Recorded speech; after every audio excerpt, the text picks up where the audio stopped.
Hello, it's Grandma's. Tonight we're going to read the next chapter of The Jesus Storybook Bible. This one is called The Light of the World, and it is on page 184.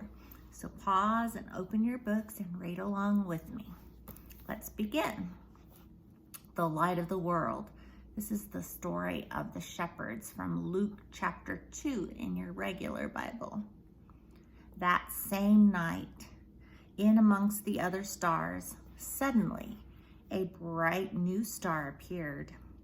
Of all the stars in the dark vaulted heavens, this one shone clearer.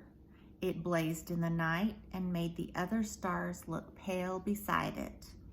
God put it there when his baby son was born, to be like a spotlight, shining on him, lighting up the darkness, showing people the way to him.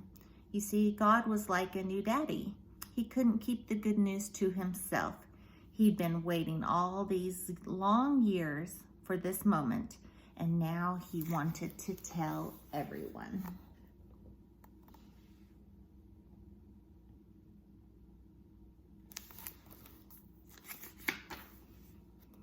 So he pulled out all the stops. He'd sent an angel to tell Mary the good news.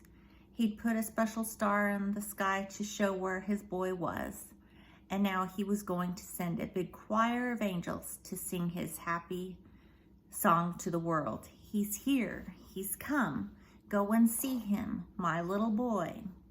Now, where would you send your splendid choir? To a big concert hall, maybe? Or a palace, perhaps? God sent his to a little hillside outside a little town in the middle of the night.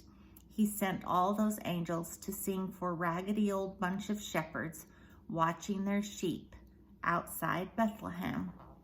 In those days, remember, people used to laugh at shepherds and say they were smelly and call them other rude names, which I can't possibly mention here.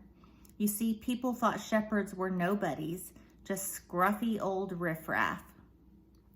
But God must have thought shepherds were very important indeed, because they're the ones he chose to tell the good news to first. That night, some shepherds were out in the open fields, warming themselves by a campfire, when suddenly the sheep darted. They were frightened by something.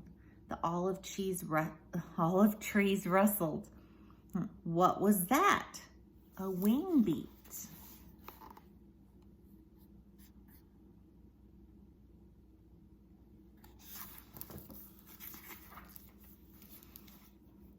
They turned around. Standing in front of them was a huge warrior of light, blazing in the darkness. "Don't be afraid of me," the bright shining man said. "I haven't come to hurt you. I've come to bring you happy news for everyone everywhere. Today in David's town in Bethlehem, God's son has been born. You can go and see him. He is sleeping in a manger." Behind the angel, they saw a strange glowing cloud, except it wasn't a cloud. It was angels. Troops and troops of angels, armed with light, and they were singing a beautiful song. Glory to God be fame and honor, and all our hoorays. Then, as quickly as they appeared, the angels left.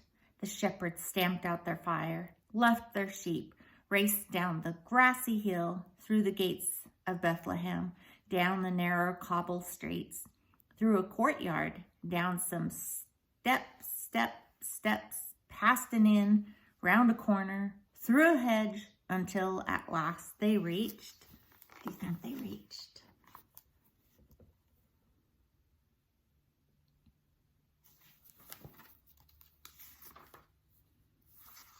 My book's upside down.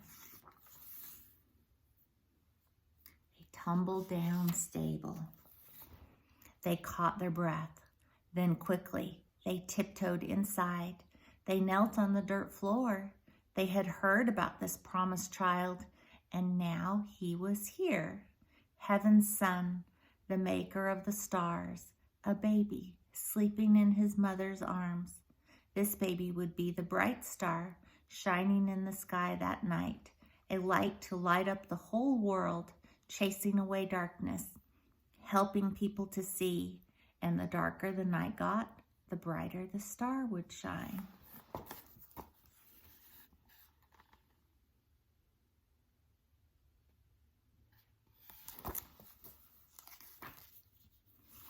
See you tomorrow. Grandma loves you.